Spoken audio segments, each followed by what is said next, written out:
लोकसभा चुनाव के बाद पहली बार उपचुनाव हो रहे हैं और इन उपचुनावों में इंडिया गठबंधन ने ऐसा कमाल किया कि एनडीए के छक्के छुड़ा दिए हैं। आपको बता दें 7 राज्यों की 13 सीटों पर उपचुनाव कराए जा रहे हैं। इन सीटों पर किसी ने इस्तीफा दे दिया, किसी ने दल बदल लिया और कहीं पर किसी नेता की मृत्यु हो गई। इसलिए यह उपचुनाव हो रहे हैं और ये उपचुनाव की वोटिंग 10 जुलाई को हो गई थी और आज इनके नतीजे भी निकलकर सामने आए हैं और ऐसे नतीजे निकलकर सामने आए हैं कि एनडीए की तो हवाइयां ही उड़ गई हैं। तो क्या कहता है सीटों का गणित, कौन सी सीट पर कौन आगे चल रहा है और किस सीट पर किसने जीत दर्ज की है और भारतीय जनता पार्टी के गढ़ में कैसे कांग्रेस ने बाजी पलट दी है, आपको एक एक कर बताएंगे। लेकिन उससे पहले किन सीटों पर चुनाव हो रहे हैं फटाफट से आपको बता देते हैं। खबर आप देख सकते हैं, इसमें लिखा हुआ है कि 7 राज्यों की 13 विधानसभा सीटों पर उपचुनाव के बाद मतगणना जारी। आज ही 13 सीटों पर परिणाम भी घोषित होंगे। इनमें बिहार की रुपौली विधानसभा सीट, पश्चिम बंगाल की रायगंज, रानाघाट दक्षिण और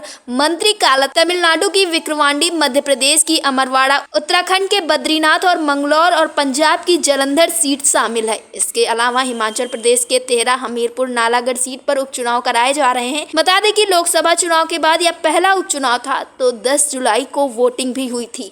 आज काउंटिंग हो गई है और जब से काउंटिंग शुरू हुई इंडिया गठबंधन ने मिठाइयां बांटना शुरू कर दी है। आपको बता दें कि कांग्रेस के दफ्तर पर और आम आदमी पार्टी के दफ्तर पर तो बाकायदा ढोल नगाड़े बजाए जा रहे हैं, क्योंकि जो नतीजे निकलकर सामने आ रहे हैं और जो रुझान निकलकर सामने आए हैं वो एनडीए को झटका देने वाले हैं। तो वहीं अगर उत्तराखंड की बात की जाए तो उत्तराखंड में मैं आपको बता दूं कि बीजेपी की सरकार है। यहाँ पर 2 सीटों पर उपचुनाव हुए और ये दोनों की दोनों सीटें भारतीय जनता पार्टी बुरी तरीके से हार गई। आपको बता दें कि अगर मंगलौर की बात की जाए तो यहाँ पर कांग्रेस का प्रत्याशी जीता है जिसका नाम काजी मोहम्मद निजामुद्दीन। वहीं दूसरी तरफ हाई प्रोफाइल सीट बद्रीनाथ भी बीजेपी हार गई है। अयोध्या के बाद बद्रीनाथ में भारतीय जनता पार्टी की बहुत बुरी हार हुई है। आप तस्वीरें देख सकते हैं किस तरीके से सड़कों पर जश्न मनाया जा रहा है। बद्रीनाथ की अगर बात की जाए तो यहाँ पर कांग्रेस के लखपत सिंह ने जीत दर्ज की है। तो आप देख सकते हैं कि भारतीय जनता पार्टी का हाल कितना बुरा दिखाई दे रहा है। अमूमन होता है कि लोकसभा चुनाव के बाद जब पहली बार उपचुनाव होता है तो जो सत्तारूढ़ दल होता है वो जीतता है, लेकिन मध्य प्रदेश में और उत्तराखंड के रुझानों से आप अंदाजा लगा सकते हैं कि किस तरीके से पूरी की पूरी बाजी पलटती हुई नजर आ रही है।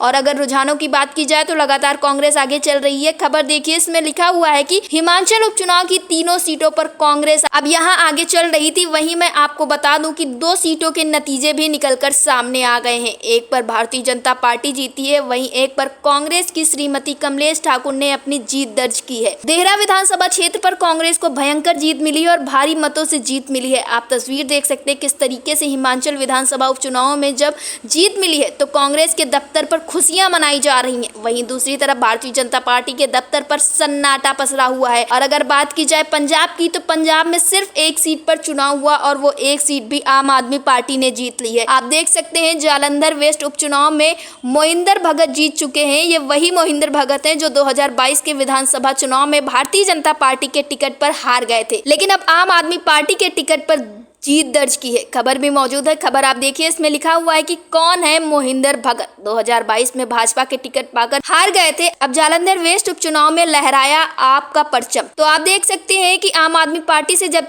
टिकट मिला तो जीत गए और भारतीय जनता पार्टी के टिकट पर जब चुनाव हार गए थे। ये हाल हो चुका है उपचुनाव का। आगे अगर बात की जाए बिहार के रुपौली विधानसभा सीट की चर्चा सबसे ज्यादा हो रही है। रुपौली सोशल मीडिया पर लगातार ट्रेंड भी कर रहा है। अगर इस सीट की बात की जाए तो इसमें शिखर सिंह इंडिपेंडेंट यानी कि निर्दलीय चुनाव लड़ रहे हैं। आगे काकलेंद्र प्रसाद मंडल हैं जो कि जेडीयू की तरफ से चुनाव लड़ रहे हैं और वहीं मीमा भारती आरजेडी की तरफ से चुनाव में उतरी हैं। तो बिहार का हाल भी आप देख सकते हैं किस तरीके से बिहार में जेडीयू पिछड़ती हुई नजर आ रही है। वहीं निर्दलीय प्रत्याशी आगे चल रहा है। तो ऐसे में आप अंदाजा लगा सकते हैं कि उपचुनाव में भारतीय जनता पार्टी का हाल बद से बदतर दिखाई दे रहा है। वहीं अगर बंगाल की बात की जाए तो बंगाल में सबसे ज्यादा 4 सीटों पर उपचुनाव हो रहे हैं और इन 4 सीटों पर ममता बनर्जी की पार्टी ने बढ़त बना रखी है। 4 सीटों में से मैं आपको बता दूं कि 3 सीटें तो ऐसी हैं जिसमें इस्तीफा देने के बाद भारतीय जनता पार्टी में नेता शामिल हो गया। इसलिए यहाँ पर विधानसभा चुनाव कराए जा रहे हैं और विधानसभा चुनाव में आप देख सकते हैं कि दल बदल करने के बावजूद जो नेता अब चुनाव लड़ रहे हैं वो पीछे चल रहे हैं और टीएमसी ने बढ़त बना रखी है। The trend is very clear. Even earlier mandate also, it is not in favor of NDA. It is favor of India. And it is not favor of BJP, all together with the NDA party, all party. Maybe, I may be wrong, but whatever I heard, I came to know that collectively they all got 46% vote, and India itself have got 51% vote. So mandate is against of them, and now again they have started the agency Raj, and this Nyaya Samhita bill, I don't know what they have done. Even doctors are afraid. तो चारों तरफ India गठबंधन का बोलबाला दिखाई दे रहा है। आप देख सकते हैं हिमाचल प्रदेश में कांग्रेस, पंजाब में आम आदमी पार्टी, वहीं दूसरी तरफ बंगाल में टीएमसी ने बढ़त बना रखी है। जाहिर सी बात है, पहली बार उपचुनाव हो रहा है, इंडिया वर्सेस एनडीए हो रहा है। ऐसे में जो भी पार्टी जीतेगी, जो भी दल जीतेगा, वो मजबूत दिखाई देगा। और इंडिया गठबंधन आप जानते हैं कि जब से एनडीए में भारतीय जनता पार्टी का बहुमत गया है, तब से कितना मजबूत है। अब ऐसे में अगर उपचुनाव में भी भारतीय जनता पार्टी हारेगी तो बीजेपी का क्या होने वाला है, समझने वाले अपने आप में समझते हैं। आपको बता दें, जब से ये रुझान निकलकर सामने आ रहे हैं, जब से ये नतीजे निकलकर सामने आए हैं, देखते ही देखते सोशल मीडिया पर वायरल हो रहे हैं और राजनीतिक विश्लेषज्ञों से लेकर पत्रकारों तक का ये कहना है कि ये भारतीय जनता पार्टी के लिए खतरे की घंटी है। देखिए, जैकी यादव हैं, पत्रकार हैं, लिखते हैं 10 जुलाई को 7 प्रदेशों की 13 विधानसभा सीटों के लिए उपचुनाव हुए थे। इन चुनावों का परिणाम भी आ रहा है। बीजेपी के लिए ये परिणाम खतरे की घंटी है। हिमाचल प्रदेश की 3 सीटों पर उपचुनाव हुआ था और तीनों सीटों पर कांग्रेस आगे चल रही है।